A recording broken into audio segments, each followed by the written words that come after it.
আকৌ এবাৰ স্বাগতম জনাইছোঁ এইটো ইউটিউব চেনেলত। আজিৰ এইটো ক্লাছত আলোচনা কৰিম ক্লাছ 9 ছ'চিয়েলৰ জিঅ'গ্ৰাফী বা ভূগোলৰ চেপ্টাৰ নাম্বাৰ 3, যাৰ নাম হৈছে ভাৰতবৰ্ষৰ ভূগোল। তো পোনপ্ৰথমে ইয়াতে কুৱেশ্যন নম্বৰ 1 কি কৈছে যে ভাৰতবৰ্ষৰ ভৌগোলিক অৱস্থানৰ বিষয়ে লিখা। তো ভাৰতবৰ্ষৰ ভৌগোলিক অৱস্থাপন মানে কেনেকুৱা সেইটো আমি লিখিম। তো এছিয়াৰ পৃথিৱীৰ বৃহত্তম দেশ মানে এছিয়া হৈছে কি পৃথিৱীৰ বৃহত্তম এটা মহাদেশ। এই মহাদেশৰ দক্ষিণ অংশত ভাৰতবৰ্ষটো অৱস্থিত।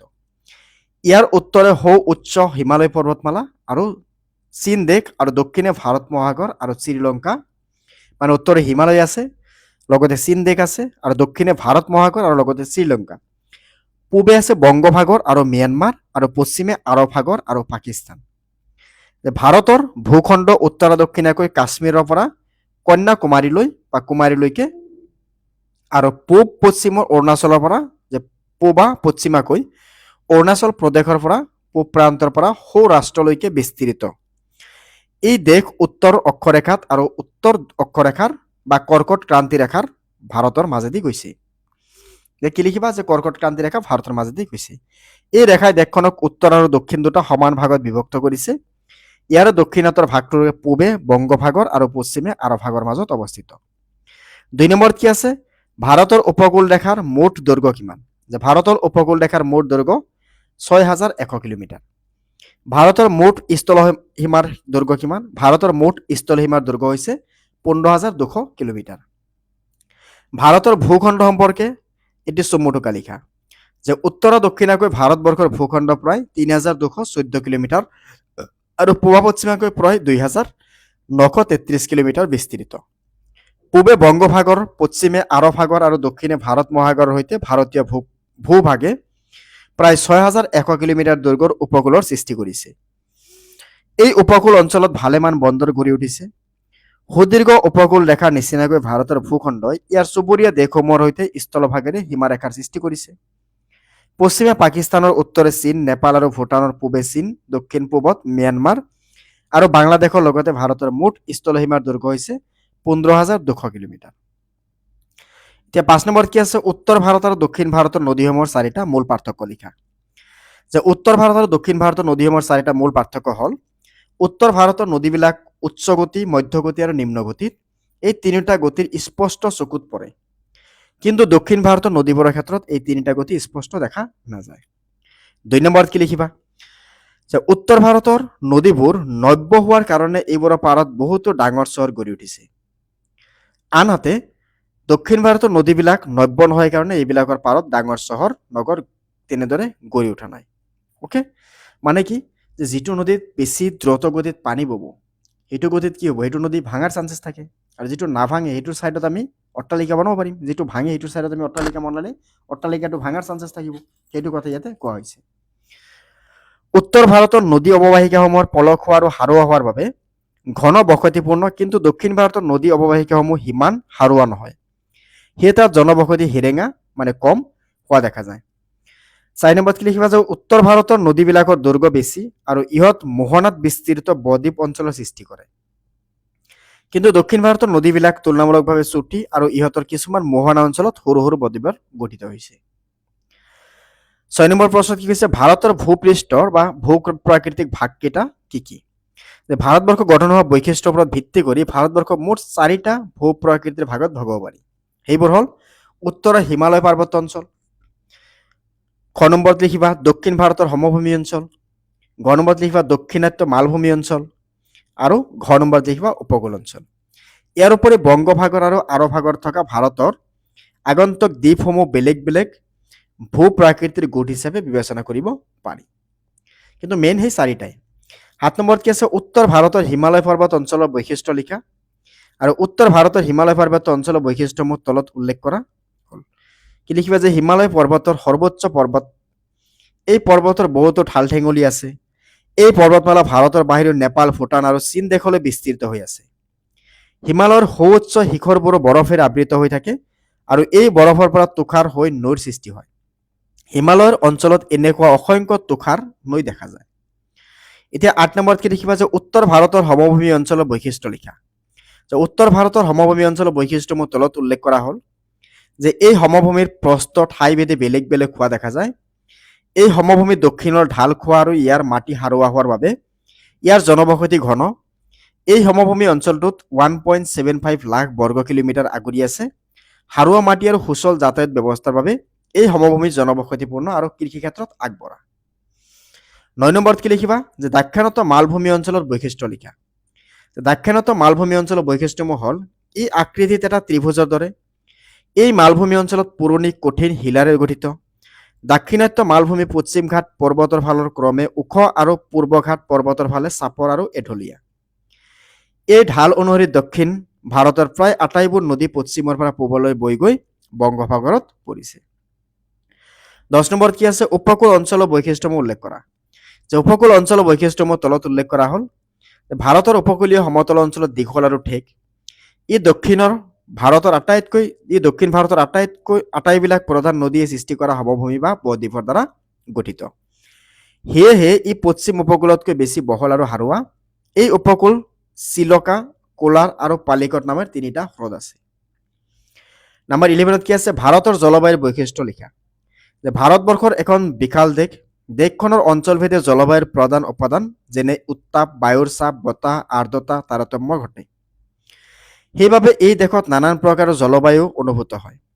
প্ৰধানকৈ দেশখনৰ বিশালতা, বিষুৱৰ পৰা দূৰত্ব আৰু মৌচুমী বায়ুৰ ওপৰতে ইয়াৰ জলবায়ুৰ ভিন্নতা নিৰ্ভৰ কৰে।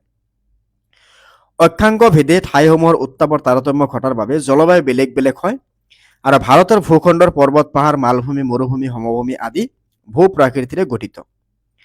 এনে ভূ প্ৰাকৃতিয়ে ঠাইবিলাকৰ মাজত উচ্চতাৰ পাৰ্থক্য আনিছে। একে অক্ষাংশৰ অৱস্থিত হ'লেও উচ্চতাৰ পাৰ্থক্যৰ বাবে ঠাইসমূহে উত্তাপ, বায়ুৰ চাপ, বৰষুণ, আৰ্দ্ৰতাৰ পৰিমাণ কম বেছি হয়, ফলত জলবায়ু বেলেগ বেলেগ হয়। 12 নম্বৰ প্ৰশ্নত কি আছে যে ভাৰতৰ মৌচুমী বতাহৰ প্ৰভাৱৰ সম্পৰ্কে টোকা লিখা। চোৱা এনেকুৱা ধৰণৰ কুৱেশ্যন এক্সামত আহি থাকে। তো তেতিয়াহ'লে কি লিখিবা 5 মাৰ্কৰ কাৰণে কেতিয়াবা এনেকুৱা আহে যে মৌচুমী বতাহৰ ওপৰত এটা চুমু টোকা লিখা বা ব্যাখ্যা লিখা। যে ভাৰতৰ জলবায়ুত মৌচুমী বতাহৰ প্ৰভাৱ যথেষ্ট। বছৰৰ ভিন ভিন ঋতুত বিশেষকৈ গ্ৰীষ্ম আৰু শীতকালত মৌচুমী বতাহ বলে। গ্ৰীষ্মকালত দক্ষিণ পশ্চিমে মৌচুমী বতাহ আৰু শীতকালত উত্তৰ পূব মৌচুমী বতাহৰ প্ৰভাৱিত হয়। দক্ষিণ পশ্চিম মৌচুমী বতাহ আৰৱ সাগৰৰ ওপৰেদি প্ৰবাহিত হৈ ভাৰতত সোমায়। এই বতাহ দক্ষিণ পশ্চিম দিশৰ পৰা অহাৰ বাবে ইয়াক দক্ষিণ পশ্চিম মৌচুমী বতাহ বোলে। আৰৱ সাগৰৰ পৰা যথেষ্ট পৰিমাণে জলীয় ভাৱ কঢ়িয়াই অনা এই বতাহে প্ৰথমে পশ্চিম ঘাট পৰ্বতৰ বাধা পায়। তেতিয়া ই ওপৰলৈ কংকণ আৰু মালৱা উপকূলত বছৰি 300 চেণ্টিমিটাৰতকৈ অধিক বৰষুণ হয়। এই বায়ুৰ এটা অংশ পশ্চিম ঘাট পৰ্বতৰ পাৰ হৈ বংগোপসাগৰৰ ফালে আগবাঢ়ে আৰু বংগোপসাগৰৰ ওপৰেদি আহোঁতে পুনৰ অধিক জলীয় ভাৱ আহৰণ কৰি ই অসম তথা উত্তৰ পূৰ্বাঞ্চলত প্ৰৱেশ কৰে। এই বতাহে মেঘালয় মালভূমিত বাধাপ্ৰাপ্ত হৈ প্ৰচুৰ বৰষুণ দিয়ে। এনেকৈ মেঘালয়ৰ চেৰাপুঞ্জীত বছৰে প্ৰায় 1250 চেণ্টিমিটাৰ পৰ্যন্ত বৰষুণ হয়। এই দক্ষিণ পশ্চিম মৌচুমীৰ প্ৰভাৱে অসম আৰু হিমালয়ৰ নামনি অঞ্চলত যথেষ্ট বৰষুণ হয় আৰু উত্তৰ পূব মৌচুমী বতাহে বংগোপসাগৰ ওপৰেদি অগ্ৰসৰ হওঁতে ই কিছু জলীয় ভাৱ আহৰণ কৰে আৰু জলীয় ভাৱযুক্ত এই বতাহ আহি যেতিয়া পূৰ্ব ঘাট পৰ্বতৰ ঠেক খায় তেতিয়া ভাৰতৰ পূব উপকূলত বিশেষকৈ কৰমণ্ডল উপকূলত বৰষুণ হয় আৰু মৌচুমী বতাহৰ ফলত হোৱা বৰষুণৰ বাবে শস্যৰ উৎপাদন বৃদ্ধি হয় আৰু খেতি বাতি ভাল হয়। ভাৰতৰ বৰষুণৰ বিতৰণ সম্পৰ্কে আভাস দিয়া, মানে বৰষুণ কেনেকৈ ধৰণৰ হয় ভাৰতত এইটো লিখিব লাগে। যে বৰষুণ বিতৰণৰ ভাৰতৰ সকলো ঠাইতে একে নহয়। ভাৰতৰ বাৰ্ষিক গড় বৰষুণৰ বিতৰণ উত্তৰ পূৰ্বাঞ্চল, হিমালয়ৰ নামনি অংশ, মেঘালয়ৰ মালভূমিৰ অংশ, দক্ষিণাংশ আৰু পশ্চিম ঘাট পৰ্বতৰ পশ্চিম ঢালত অধিক বৰষুণ হয়। অৰুণাচল প্ৰদেশৰ বঢ়ি হিমালয় অঞ্চলত বৰষুণৰ হোৱা যথেষ্ট দেখা যায়।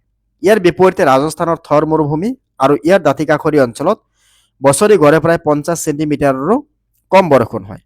কিন্তু ব্ৰহ্মপুত্ৰ সমভূমিকে ধৰি উত্তৰ ভাৰতৰ সমভূমি অঞ্চলত বৰষুণ মধ্যমীয়া।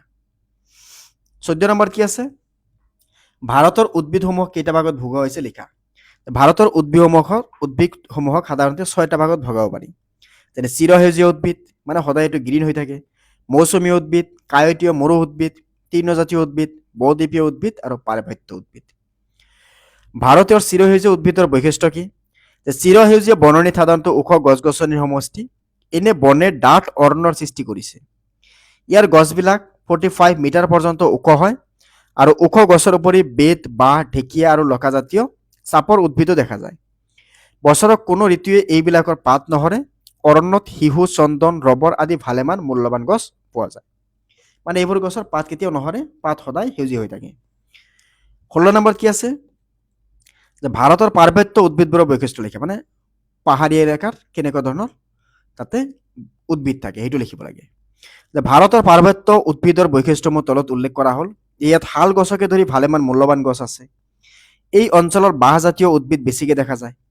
ইয়াৰ ঠিক উত্তৰৰ 1000 মিটাৰৰ পৰা 2000 মিটাৰ উচ্চতা পৰ্যন্ত এই অঞ্চল বহল পাত, ওখ আৰু সৰল জাতীয় চিৰসেউজীয়া উদ্ভিদ পোৱা যায়। উত্তৰ পূৰ্বাঞ্চলৰ পাৰ্বত্য অঞ্চলত অৱশ্যে সৰল গছ বেছিকে দেখা যায়। তাৰোপৰি 1600 মিটাৰৰ পৰা 3000 মিটাৰলৈ উচ্চতাত কাশ্মীৰ, হিমাচল প্ৰদেশ, উত্তৰাঞ্চল, দাৰ্জিলিং আৰু ছিকিম, মেঘালয়, ছিকিম হিমালয় অঞ্চলতো দেৱদাৰুকে ধৰি বিভিন্ন প্ৰজাতিৰ সৰল গছৰ অৰণ্য আছে। 17 নম্বৰ প্ৰশ্নত আছে কি যে ভাৰতবৰ্ষৰ বৰ্তমান জনসংখ্যা কিমান, ইয়াৰ ঘনত্ব কিমান? যে ভাৰতবৰ্ষৰ বৰ্তমান জনসংখ্যা হৈছে ইমান। তো কিমান আছে ইয়াতে চোৱা, এইটো 2,210,726,932 জন। ইয়াৰে প্ৰতি বৰ্গ কিলোমিটাৰ ঘনত্ব হৈছে 382 জন। জনপ্ৰব্ৰজন কেই প্ৰকাৰৰ কি কি? মানে জনপ্ৰব্ৰজন মানে কি, মানুহ এঠাইৰ পৰা আন এঠাইলৈ যোৱাকে জনপ্ৰব্ৰজন বুলি কোৱা হয়। যে জনপ্ৰব্ৰজনক আভ্যন্তৰীণ প্ৰজনন আৰু বাহ্যিক প্ৰজনন হিচাপে ভাগ কৰা হয়। ভাৰতৰ সংঘটিত হোৱা আভ্যন্তৰীণ প্ৰজনন, আন্তঃৰাজ্যিক প্ৰব্ৰজন, মানে এটা ষ্টেটৰ পৰা বেলেগ ষ্টেট, মানে এটা ৰাজ্যৰ পৰা বেলেগ ৰাজ্যলৈ যোৱাক আন্তঃৰাজ্যিক প্ৰব্ৰজন বোলে। আৰু ৰাজ্যৰ আভ্যন্তৰীণ প্ৰজনন হিচাপে ভাগ কৰিব পাৰি। অ'কে, জনপ্ৰব্ৰজনৰ ফলত ভাৰতৰ প্ৰভাৱ পৰিছে। ইয়াৰ ওপৰত এটা টোকা লিখিব লাগে, মানে কি প্ৰভাৱ পৰিছে লিখা। যে প্ৰব্ৰজনৰ ফলত সুদূৰ প্ৰসাৰী প্ৰব্ৰজন, বিশেষকৈ আন্তঃৰাষ্ট্ৰীয় প্ৰব্ৰজন ভাৰতবৰ্ষত এটা অন্যতম প্ৰধান সমস্যাৰ ৰূপে পৰিগণিত হৈছে। মানে বেলেগ দেশৰ পৰা মানুহ অহা। প্ৰব্ৰজনৰ ফলত দেশৰ সামাজিক, অৰ্থনৈতিক, পাৰিৱেশিক আৰু ৰাজনৈতিক ক্ষেত্ৰসমূহলৈ কিছুমান তাৎপৰ্যপূৰ্ণ পৰিৱৰ্তন আনিছে। প্ৰব্ৰজনৰ কেইটামান বিশেষ প্ৰভাৱ তলত দিয়া হ'ল। ক নম্বৰত কি লিখিবা যে প্ৰব্ৰজনৰ ফলত দেশৰ জাতি, ধৰ্ম আৰু ভাষাৰ বিভিন্নতা বাঢ়িছে আৰু ফলত বাৰে বৰণীয়া সংস্কৃতি গঢ় লৈ উঠিছে। খ নম্বৰত লিখিবা প্ৰব্ৰজনৰ ফলত দেশৰ অৰ্থনৈতিক খণ্ড পৰিৱৰ্তন হৈছে আৰু বেপাৰ বাণিজ্যত প্ৰসাৰ ঘটিছে। মানে বেলেগ বেলেগ ঠাইৰ পৰা মানুহ যেতিয়া আহে, বেপাৰ বাণিজ্যটো কি হয়, বেলেগ বেলেগ ধৰণৰ বেপাৰ বাণিজ্য নতুনকৈ ষ্টাৰ্ট হয়। প্ৰব্ৰজনে দেশৰ তথা বিভিন্ন অঞ্চলৰ জনগাঁথনি সলনি কৰিছে। মানে জনসংখ্যা কেতিয়াবা ছাডেনলি বাঢ়ি যায়। প্ৰব্ৰজনৰ ফলত জনসংখ্যা বৃদ্ধি, ঘনত্ব, শিক্ষিতৰ হাৰৰ সলনি হৈছে। মানে কোনোবা এটা বিশেষ অঞ্চলত জনসংখ্যা ছাডেনলি কি হয়, বাঢ়ি যায়, সেইটো কথা কোৱা হৈছে। প্ৰব্ৰজনে প্ৰত্যক্ষভাৱে দেশৰ জনসংখ্যা বৃদ্ধিত অৰিহণা যোগাইছে আৰু জনসংখ্যা বৃদ্ধিৰ ফলত দেশৰ নানান সমস্যাৰ সৃষ্টি হৈছে। দেশৰ ভূমি সম্পদৰ ওপৰত অত্যাধিক হেঁচা পৰিছে। অৰণ্য আৰু আৰ্দ্ৰ পৰিৱেশ বিঘিন্ন হৈছে, মানে অৰণ্য কাটি কাটি মানুহে ঘৰ দুৱাৰ বনাইছে। আৰু নিয়োগৰ সমস্যাৰ লগতে স্বাস্থ্য, শিক্ষা খণ্ডতো সমস্যাৰ সৃষ্টি হৈছে। মানে চাকৰি বাকৰি ক্ষেত্ৰত হওক, কৰ্মক্ষেত্ৰত হওক, কি হ'ব তেতিয়া মানুহ বেছি হ'লে কি হ'ব, ভিৰ বেছি লাগি যাব, এতিয়া সমস্যা এটা আহি যাব। প্ৰব্ৰজনৰ ফলত কেতিয়াবা উদ্ভৱ হোৱা ধৰ্মীয় আৰু সামাজিক আৰু ৰাজনৈতিক সমস্যাৰ সৃষ্টি কৰিব পাৰে। মানে ধৰ্মীয় ক্ষেত্ৰতে তেতিয়া সংঘাতৰ সৃষ্টি হ'ব পাৰে। 20 নম্বৰ প্ৰশ্নত কি আছে, ভাৰতৰ অৰ্থনৈতিকৰ মূল বৈশিষ্ট্যসমূহ লিখা। ক নম্বৰত কি নিম্ন জনমূৰি আয়, জনমূৰি আয়ৰ মন্থন বৃদ্ধি, অত্যাধিক জনসংখ্যাৰ চাপ, দৰিদ্ৰতা, কৃষি নিৰ্ভৰশীলতা, বাৰ্ষিক নিবনুৱা সমস্যা, পৰিকল্পনা ভিত্তিক উন্নয়ন। ভাৰতৰ কেন্দ্ৰীয় শাসিত অঞ্চল কেইটা কি কি? যে কেন্দ্ৰীয় শাসিত অঞ্চল বা ইউনিয়ন টেৰিটৰি যাক কোৱা হয় কি কি আছিল? 1 নম্বৰত লিখিবা আন্দামান আৰু নিকোবৰ দ্বীপপুঞ্জ, চণ্ডীগড়, দিল্লী, দাদৰা আৰু নগৰ হাভেলী, মানে এইটো দাদৰ আৰু নগৰ হাভেলী বুলি কোৱা হয়। দমন এণ্ড ডিউ, লক্ষদ্বীপ, পণ্ডুশ্ৰী। অ'কে, এইকেইটা লিখিবা। তাৰপিছত কি আছে, ভাৰতবৰ্ষৰ বৰ্তমান ৰাজ্য কেইখন আৰু কি কি? ৰাজ্যকেইখনৰ নাম লিখি দিবা। এইটো বস্তু এটা চাবা, ইয়াতে বস্তুখিনি লাহে লাহে কি হয়, এইটো সময়ৰ লগে লগে চেঞ্জ হৈ যায়। মানে কাশ্মীৰৰ আগতে কাশ্মীৰ আছিল, এতিয়া কাশ্মীৰৰ কি, কাশ্মীৰ আৰু লাডাখ বনাই দিলে। তো তেনেকুৱা ইয়াতে এইবোৰ বস্তু এক্সামৰ আগতে তোমালোকে এবাৰ গুগল চাৰ্চ কৰি কিনে চাব লাগে বা নিউজ পেপাৰ চাব লাগে। ইয়াতে এক্সামৰ আগত যদি চেঞ্জ হৈ থাকে তেতিয়াহ'লে এইখিনি বস্তু নতুনকৈ লিখিব লাগিব বা সেইটো বস্তুখিনি চেঞ্জ হৈ যাব। এতিয়া চোৱা, ভাৰতৰ শেহতীয়া গঠন হোৱা ৰাজ্যখনৰ নাম কি? ইয়াৰ সৰ্বমুঠ মাটিকালি কিমান, জনসংখ্যা কিমান? যে সৰ্বশেষত গঠন হোৱা ৰাজ্যখন হ'ল তেলেংগানা। যে ভাৰতৰ শেহতীয়াকৈ গঠন হোৱা ৰাজ্য, ইয়াৰ সৰ্বমুঠ মাটিকালি হৈছে 1,14,840 বৰ্গ কিলোমিটাৰ। ইয়াৰ জনসংখ্যা হৈছে 3,52,00,000 অ'কে তো এইটো আছিল ক্লাছ 9ৰ ভূগোলৰ চেপ্টাৰ নাম্বাৰ 3 যাৰ নাম হৈছে ভাৰতৰ ভূগোল সো এইটো চেপ্টাৰ গোটেই পাঠভিত্তিক প্ৰশ্ন উত্তৰ এইটো ভিডিঅ'ত আলোচনা কৰা হ'ল সো আশা কৰোঁ গোটেইখিনি বস্তু ধুনীয়াকৈ বুজি পাইছা কিবা সমস্যা থাকিলে কমেণ্ট কৰি নিশ্চয় জনাবা আৰু চেনেলটোত প্ৰথমবাৰৰ বাবে ভিজিট কৰিলে নিশ্চয় ছাবস্ক্ৰাইব কৰি দিবা লগতে বেল আইকনটো দবাই দিবা আৰু তোমাৰ বন্ধু বান্ধৱীলৈ শ্বেয়াৰ কৰিবলৈ নাপাহৰিবা সো আমি আকৌ লগ পাম পৰৱৰ্তী ভিডিঅ'ত ধন্যবাদ